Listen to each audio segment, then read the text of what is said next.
Welcome to TH Stories 80, where stories take shape. From fanfiction in worlds like Game of Thrones, Naruto, Buffy the Vampire Slayer, and Stargate SG1 to chilling urban legends and eerie tales. There's always something to keep you listening. If you enjoy captivating storytelling, don't forget to like, comment, and subscribe for more. Now let's begin an extraordinary journey. Willow's dorm room, AF Academy. It was a normal day for Willow, very normal. She had classes, some soccer training, she was excited about the next match in the intramural league, and then more classes. Now she was exhausted. Stepping into her room, she nodded at Colleen, who rushed past her, saying she was late for a date. Willow chuckled. Another vending machine date with Chuck? She made a kissy face at Colleen, who laughed while rolling her eyes before rushing off down the hallway. Willow chuckled again before closing the door. She placed her backpack on the bed and took a seat at her desk. It had been a couple of months since Buffy's return from the dead, and Willow had spoken to her a few times over the phone. Not as much as before, not as many times as she had expected, if Willow was being honest, but it was something. Willow wanted to ask Buffy if she remembered anything after her death, but it never seemed like the right time. She wanted to ask Buffy if she had been in hell, although Willow admitted, how could she even ask such a question? What am I gonna say? Hey Buffy, when you were dead, were you in hell? Willow whispered to herself sarcastically. There was really no good way to ask that question. And what if she had been in heaven? Willow suddenly stiffened, her eyes fixed on the picture of herself, Buffy, and Xander tacked to the pinboard hanging on the wall just above her desk. What if Buffy had been in heaven? Willow placed a hand over her mouth, her eyes widening in silent shock as the realization hit her. What if Buffy had been happy? What if? There were so many what ifs, but the possibility that Buffy had been in heaven only to be pulled out of it was something Willow could hardly comprehend. Had any of these Scoobies thought about this? Had Giles and Tara? Sure, they had questioned the morality of bringing someone back from the dead, but had they considered this? And what could Willow say? She was afraid to ask Buffy that question. It was a foregone conclusion what she would say if Buffy admitted to being in hell. Of course, Willow would be glad she had been resurrected. But what if Buffy admitted to being in heaven? What could Willow say then? For now, Willow thought it best not to ask. Maybe one day, she would ask Xander if he had an answer from Buffy. Willow shook her head. These were intense questions she could ask another time. She got off her chair. She needed to take a shower and then get some sleep. Or should she shower and then do some light reading for tomorrow's class? Willow sighed, resolving to make a decision while taking a warm shower.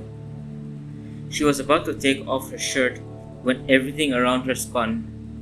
Her room melted away as she reached for her chair, but it was gone. She stumbled forward just as a hand caught her arm. Colonel? Willow said, staring at O'Neill to her left.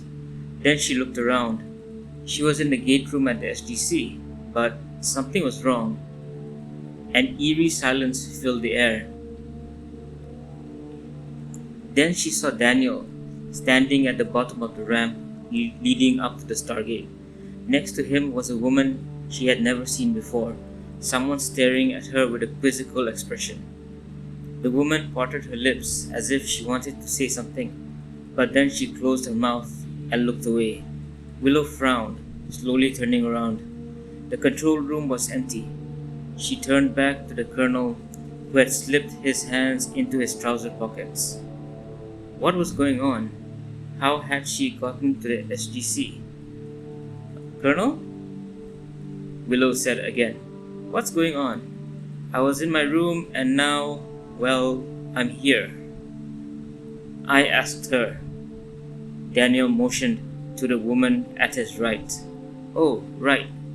Willow, this is Oma Desala. You read the report where... Keb. Willow nodded, recalling the report about the peaceful, retreat-like compound on the planet they had come to know as Keb. She stared at Oma in awe, remembering how she had saved both SG-1 and the child of Daniel's former wife, Share. Willow nervously waved at Oma, who pressed her lips together.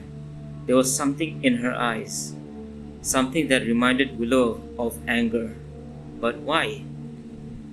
She had never met this woman before, so why did Oma seem angry at her? Willow pushed those thoughts to the back of her mind and instead leaned towards the colonel, whispering nervously, What's going on? I don't have much time, Daniel said. Willow furrowed her brows in confusion, especially when he continued, You're already close to us, Willow, so it would have been rude not to say goodbye. Willow threw her hands up. What do you mean goodbye? Seriously, what's going on? She listened in shock, tears welling in her eyes as Daniel, the archaeologist who had become a good friend, and O'Neill explained their latest mission. They told her what had happened in Kelowna, one of the countries on P2S 4C3. There had been an accident involving a radioactive material, an unstable form of naquita known as naquadria, that the Kelownans were testing as a weapon. Daniel explained that he had rushed into the lab where the experiment was taking place because a runaway reaction was about to occur. If he hadn't done something, it would have exploded, killing millions. O'Neill added that the scientists in the lab had all been knocked out. Once inside, Daniel diffused the radioactive material, but it was too late. He had already exposed himself to a fatal dose of radiation. O'Neill's tone was angry as he told Willow that the Kelownans blamed Daniel for trying to sabotage their experiment, even though they knew the truth. Daniel then reminded O'Neill that one of the Kelowans, a man named Jonas Quinn, had defected to the SGC out of guilt for allowing Daniel to take the blame. And he did bring some naquadria, Daniel pointed out.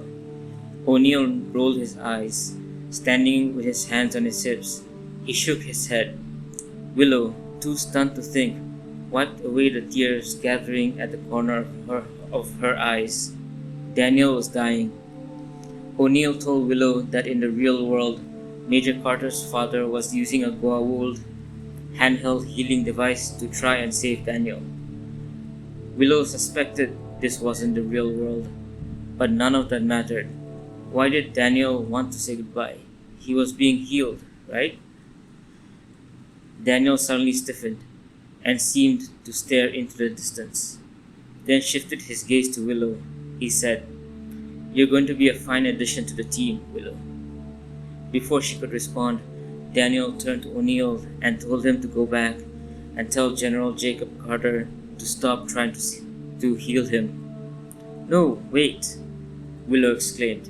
If you're being healed, then why are you giving up? You can't give up.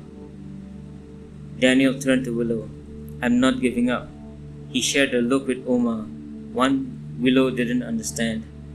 Then, before her eyes, Willow transformed into a being of white light and flew towards the Stargate, merging with the event horizon. Daniel turned to both Willow and O'Neill. There's more I can do by ascending, he said. This is what I want. Everything will be fine. From the tone of his voice, Willow knew his mind was made up. O'Neill had known him longer than she had, And if even he couldn't change Daniel's mind, what chance did she have? All she could do was whisper in a voice that broke, "I'll miss you, Daniel. I'll miss you too, Willow. I have a feeling everything will be fine." Willow nodded, wiping her tears. Then suddenly she was back in her dorm room. Sitting down, she tried to process what had happened. First Joyce, then Buffy, though Buffy had come back, and now Daniel. From what she had heard, higher beings couldn't interfere in the lower planes of existence. Did that mean she would never see Daniel again? There was no way to know. Then there was Jonas Quinn. She should be angry at him, furious, but for now she felt nothing. Maybe it was the shock of Daniel leaving. A few minutes later, her phone rang. She picked it up. "Red," O'Neill said, his voice low. "Daniel is... well..." His body turned into this blob of light and, well, he ascended. "How are you feeling, sir?" Willow whispered. "Did he say anything after I left? Did you see him again in that place?" O'Neill was quiet for a moment before answering. "Yeah, I saw him again. He said we're gonna be fine." He hesitated, then continued. "Hammond's contacting the academy to get you a pass to leave campus for a few hours." Willow wiped her tears and nodded. "Uh-huh. We'll go to O'Malley's for a bit and remember him," O'Neill said. "So get ready. Once Hammond gives the go-ahead, we'll come pick you up." "And if they don't approve?" Willow asked. "We'll still come pick you up," O'Neill said. "I know people." Willow chuckled, wiping away more tears. After ending the call, she took a deep breath and stood up. Tears continued to gather, and she kept wiping them away. She wanted to remind herself that Daniel was technically still alive, somewhere. But the truth was, Daniel wasn't with them anymore, and it would take time to get used to that. To be continued. Final year, AF Academy. It had been a few months since Daniel ascended to another plane of existence. Since Jonas hadn't been allowed to leave the base, Willow didn't meet him the night she and SG1 went to O'Malley's to talk about Daniel and their memories of him. The first time Willow met Jonas was a couple of weeks later when O'Neill brought him by the academy to show him around.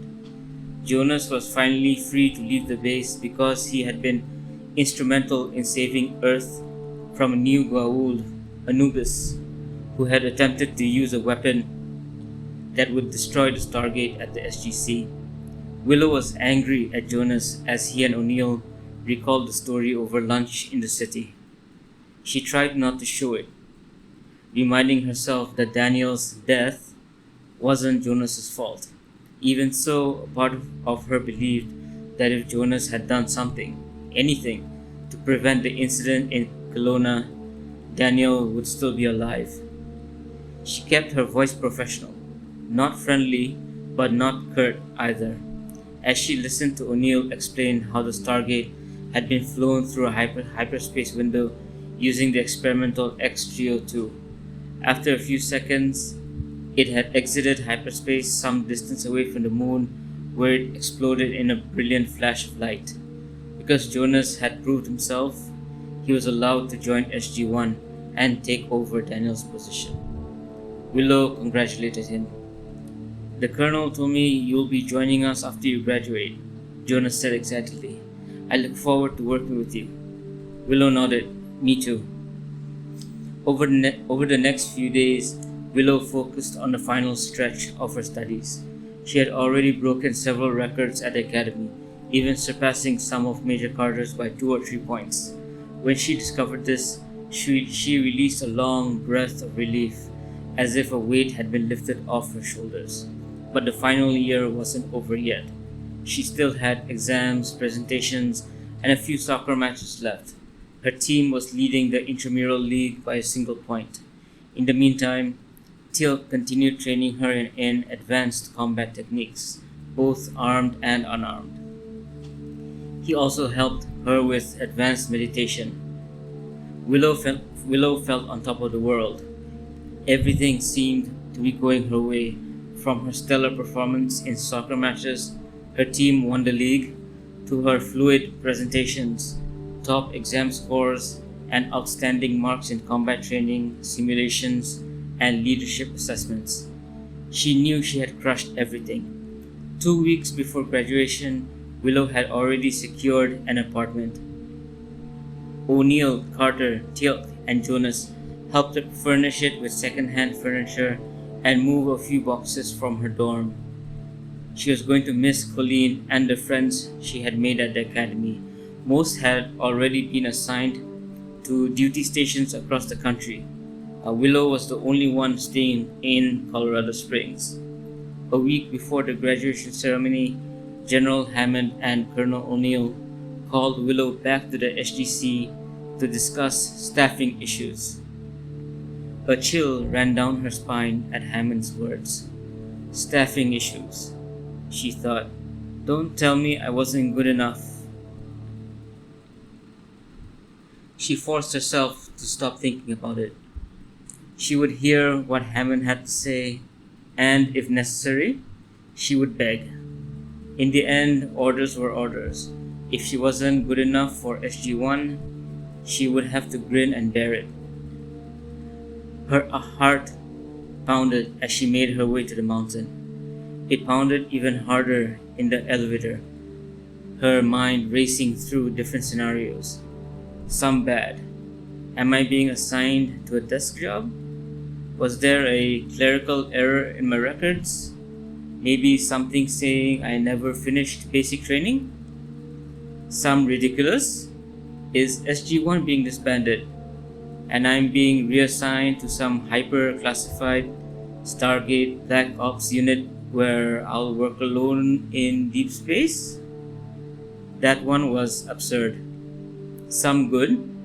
Am I being placed on an R&D team? Do they want me to help design a spaceship? Her mind spun through more possibilities. She couldn't help it. Reaching Hammond's office, Willow took a deep breath and knocked. Come in, General Hammond called from inside. As soon as she entered, her eyes landed on Colonel O'Neill. He was leaning casually against the wall, arms crossed, looking uncharacteristically serious. Willow's stomach dropped. Oh, not good. Her gaze flicked to General Hammond, who sat at his desk with a solemn expression. Her stomach dropped further. Sir? She asked cautiously. You wanted to see me?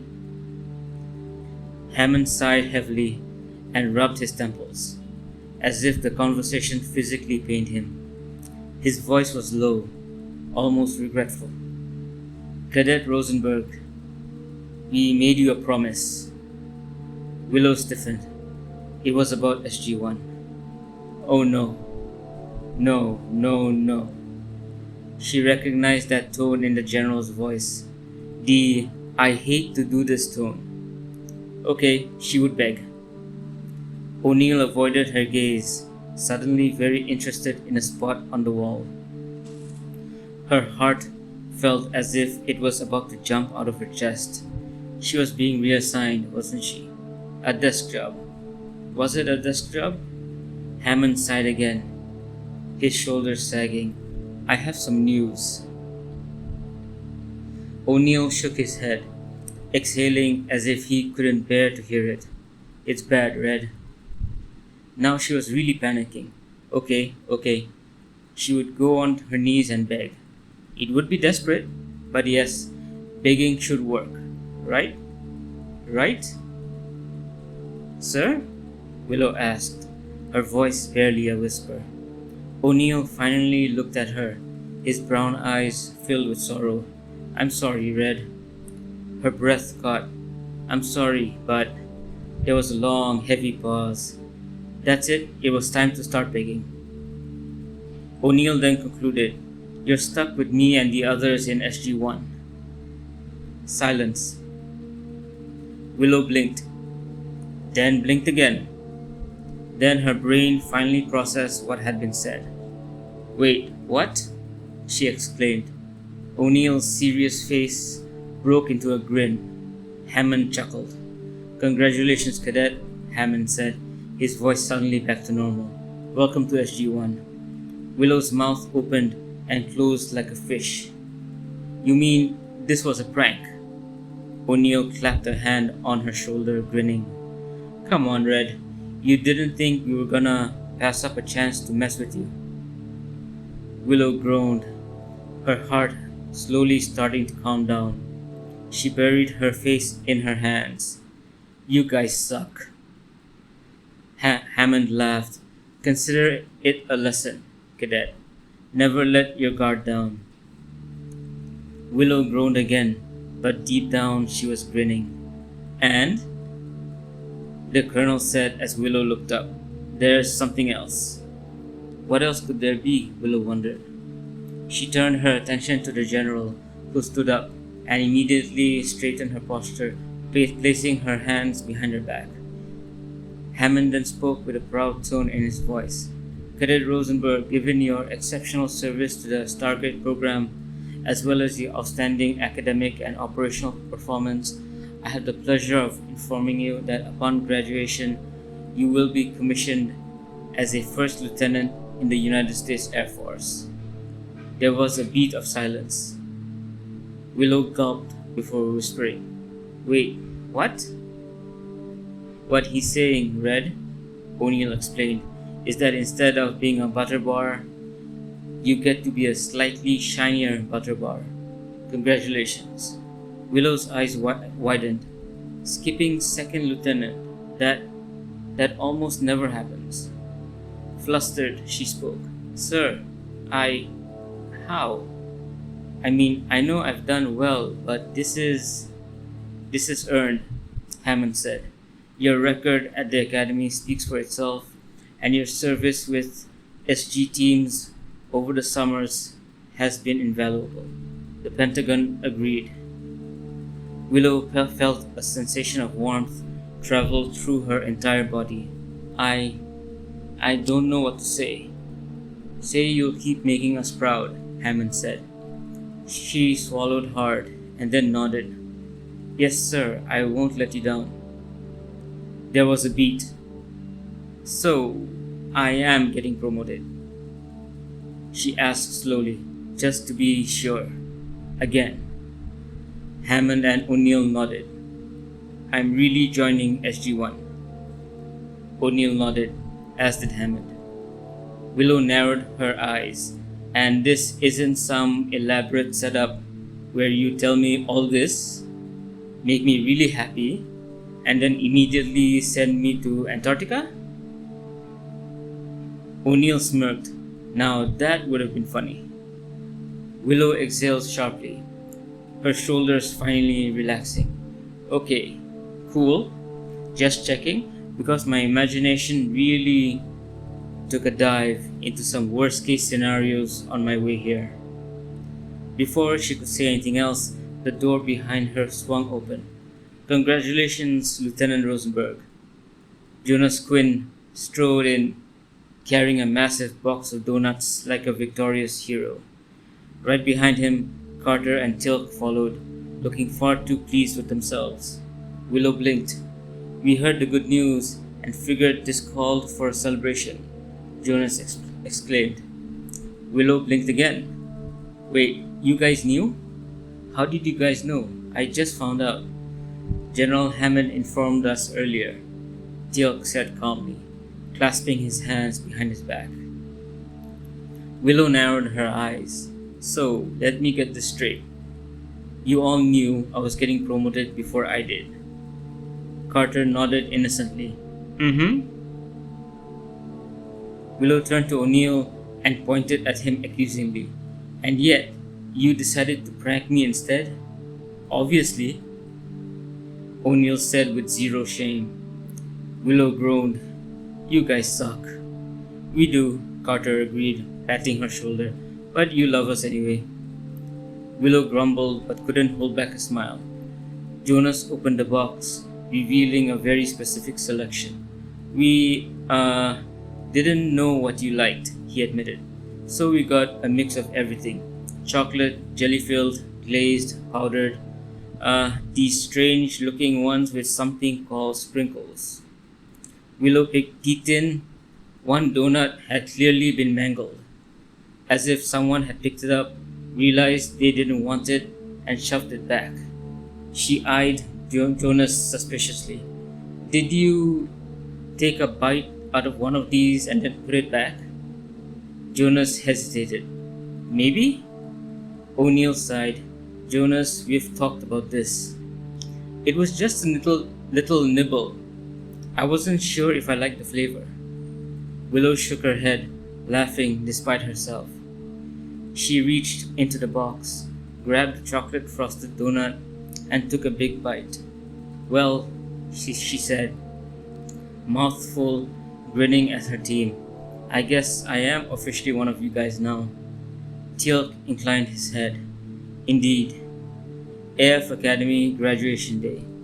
This was the day that soon-to-be First Lieutenant Willow Rosenberg had been waiting for. After 4 long years, she had finally graduated and would be going on her first official mission just a few days after the ceremony.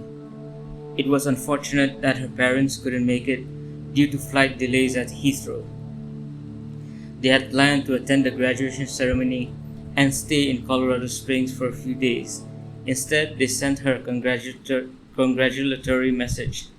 It was expected, she supposed. Even Buffy and the other Scoobies were unable to come. It was something Willow had feared, yet still expected.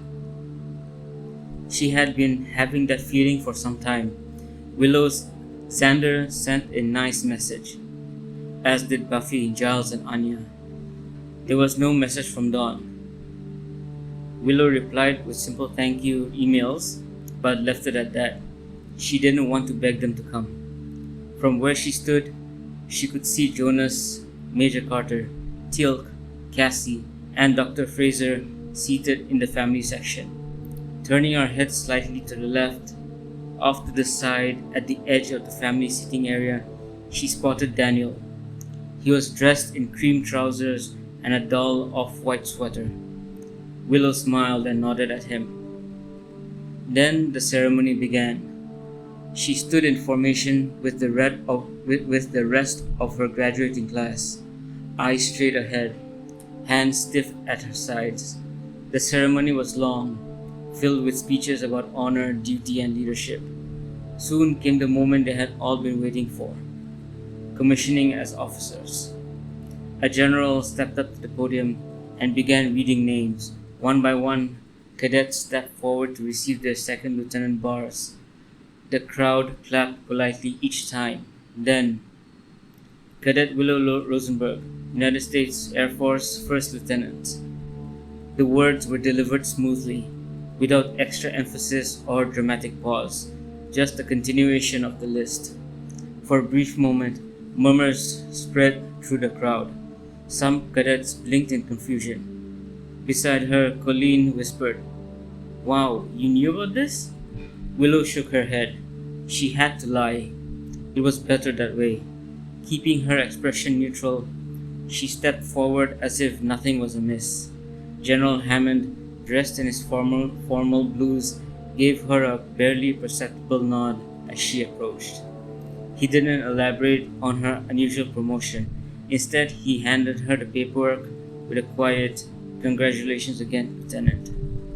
She nodded sharply. "Thank you, sir." Off to the side, Colonel O'Neill was waiting. Instead of his usual sarcastic grin, his expression carried something different: approval, maybe even pride. He stepped forward and, without a word, pinned the silver first lieutenant bars onto her uniform. In a low voice, he said, "Well, look at that. You're all grown up, Red." Willow simply grinned. O'Neill patted her on the shoulder before stepping back. The ceremony continued. Afterward, There were hugs all around, from Carter, Fraser, and Cassie to Jonas. Teal'c gave her a simple, slow nod, the kind that carried weight. Willow straightened and nodded back. Then Colleen and a few classmates rushed up. Grinning, Colleen joked, "What's up with that?" The rest of the afternoon was spent at Willow's place with some of her classmates. That evening, she found herself at O'Malley's Bar and Grill with SG1, celebrating in true team fashion. Steak, beer, soda for Cassie, and plenty of good-natured teasing. O'Neill raised his glass to First Lieutenant Rosenberg, who is now officially 2 pay grades above where I was at her age. Willow rolled her eyes, and yet I still have to listen to you. She took a sip of her beer as everyone laughed. Yes, this was the first day of the rest of her life. To be continued.